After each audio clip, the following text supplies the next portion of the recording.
Hey, y'all. We back again. We back with this tea from the Bible. I'm getting this tea from the Bible.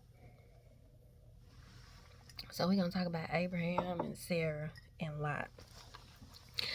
So Abraham was living in a land. And God came to Abraham and told him, he said, you get away. You get out of this land. You get away from your family. You take your wife and your brother. I think it was his brother. Yeah, his brother's son. He said, your wife and your brother's son, which was Lot. Y'all get out of this land. He said, because I got something bigger and better for you. So Abraham packed up his little family and they carried on and they journeyed through Canaan and all kind of different. They went through all different places. It was different battles and wars that Abraham went through. But God told him, he said, you stay strong. He said, because I got an inheritance for you. All this land you see and all this sand you see, he said, this is going to be for your seed. This is for your seed. So it went on. So they got to, it was a famine in Egypt. So they had to move on. They traveled some more. So they got the old Pharaoh, however you say it. So Abraham told Sarah, he said, okay, now when you go in here, he said, because you're a beautiful woman, you're a fair skinned woman. So they're going to, look at you as if you my wife. They're going to know you my wife because you're too cute. So we going to say that you my sister so we can get in here. We got to get in this thing. So Sarah was cool with the plan, so she went along with it. So they went to Pharaoh and not Lot, but Abraham offered Sarah and told Pharaoh that Sarah was his sister and not his wife. So he gave him all kind of cattle and oxes and donkeys, and they say it's a lot.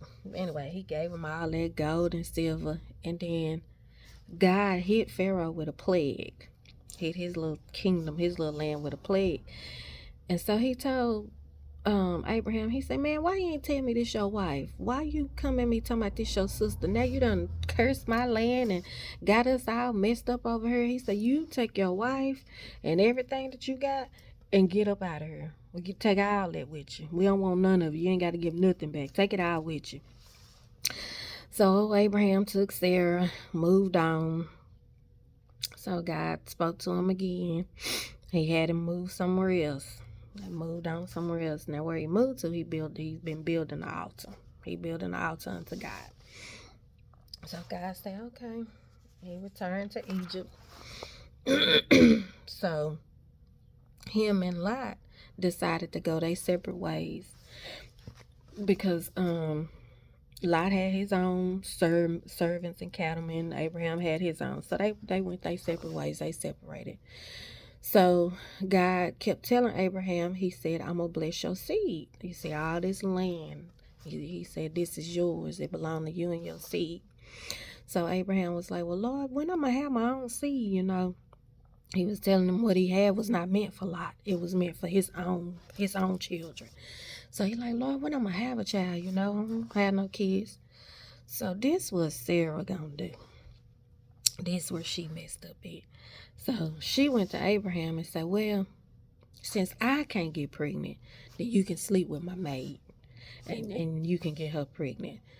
So, of course, Abraham said, okay, cool. We can do that.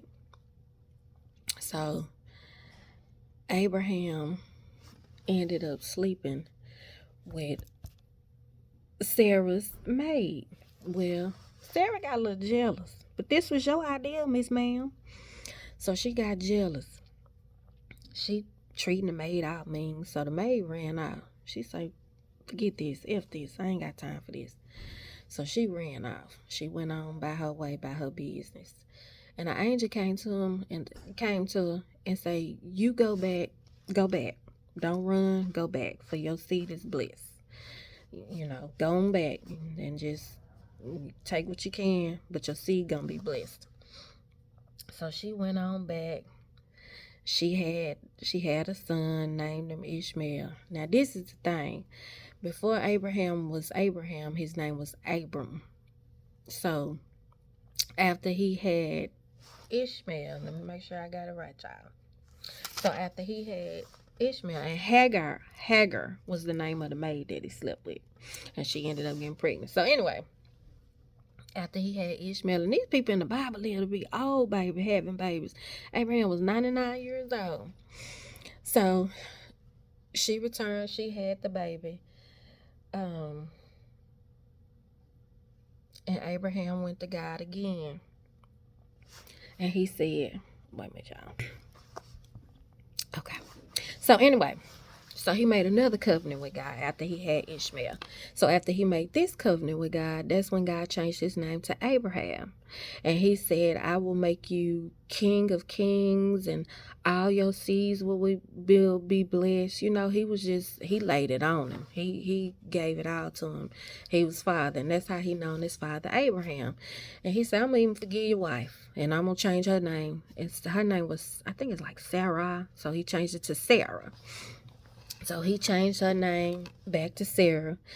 And he said, now y'all, you go on about your business. Y'all be fruitful. Y'all go on do what y'all gonna do.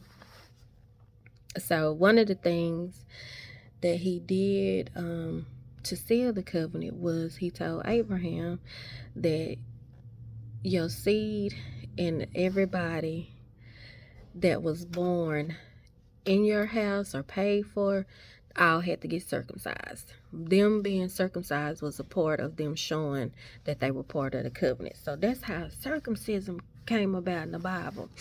And so that's where, people be like, oh, you need to get circumcised. So let's go back and read that and you'll understand where it came from. So that's where I'm at right now. We on Sarah and Abraham. They got their own little drama going in their house. Like I say, this Bible baby is full of tea. Full of tea and drama. So y'all get it out. I had to sip on my tea while I'm telling y'all the tea. It's my own. I make my own herbal teas. I finna start back selling. I used to sell them, but I finna start back selling them. So we can sip tea and read the Bible together. But that's where I'm at right now in the Bible. Like I say, it's plenty of drama, and people try to make it seem like, you just got to be holier than thou or nothing ever happened. But stuff that went on in the Bible is stuff that go on right now in real life. Like they say, history repeats itself. And that's kind of what's going on. You had, earlier I read, one man had 2 wives. So I'm going to encourage y'all, get it out and read it for yourself and try to figure some of this stuff out. And I ain't saying this the only way, but a lot of names that are thrown in this Bible are a lot of names that I've heard in other religions. Like, for instance, Seth. They talk about Seth later on in the Bible. It's very informative. Excuse me. But it's good. It's some good tea. And it's interesting to know that's how Father Abraham came about. But we're going to carry on and we're going to continue to read and study. And like I say, I don't know it all. I'm learning it just like y'all, even though I was in the church as a little girl. But for me to study it for myself, my eyes are being opened to a lot of different things. So anyway, with that being said, we through with the tea for the day. We'll be back next week with some more. Still in Abraham and Sarah. But I want to wish each and every one of y'all peace, blessings, love, joy, and prosperity. And get into that word. You'll find some interesting stuff, some stuff that might help you along the way, make you realize, okay, ain't nothing new under the sun. Like the old folks say, ain't nothing new under the sun, baby. It's all, it done been there, done it. So don't feel like you less of a person or anything because you doing whatever you do. But like I always say, strive to be a better person. Change. Put in the work. This is just a tool to show you that everybody ain't perfect. We all got flaws. But with that being said, y'all have a good one. Bye.